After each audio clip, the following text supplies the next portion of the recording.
Hello! Now we're gonna have a look at the basics of phoning, but also there are lots of useful phrases that might save your butt when you end up having a conversation on the phone with some foreigner. Okay, so the basics. I like to say, hello, this is Lucas, or it's Lucas. Don't say, I am Lucas. Not even if you are Lucas. Yeah, when we want to introduce ourselves, this is what we say. Now, if I don't know who's calling, I'm just gonna say, who's calling? Big surprise. I know. And when you call somewhere but you need to speak to someone else, then just ask, can you put me through to accounting department, for example? Yeah, put me through to. Why are you calling? What do you want? I'm calling to clarify the numbers related to blah, blah, blah. Okay?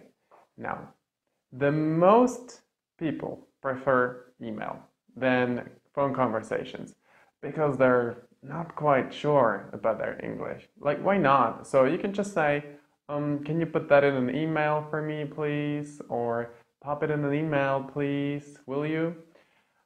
Just make sure you know that the symbol at is at, and that you know how to spell your email address, the alphabet.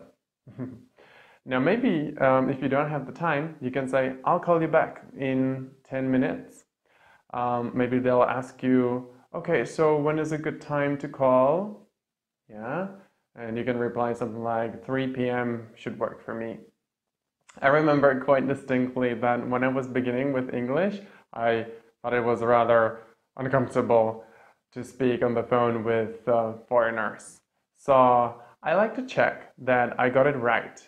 Yeah, so for example, so you're saying that I should do this or that, or can you run through that again, please? Or I'm gonna have to write that down. Yeah, just to make sure that you understand what they're saying. Or if you're explaining something and you need to know if they understand, you can say, are you with me? Or do you follow? Yeah. And if you do, then you can reply, yeah, clear, got it, or gotcha, or I'm with you. Okay, all of these are very nice. But if you don't know, then you can say like, what exactly do you mean by terminated contract? Now, pop quiz question, your phone is silent or on silent? Well, do you know? The answer is in the next sentence. Sorry, I didn't answer your call. You know, my phone was on silent. Some people say in silent mode. Okay, so these are the basics. They're done. Learn the phrases, practice in your Anki app, and then continue to level 2. See ya!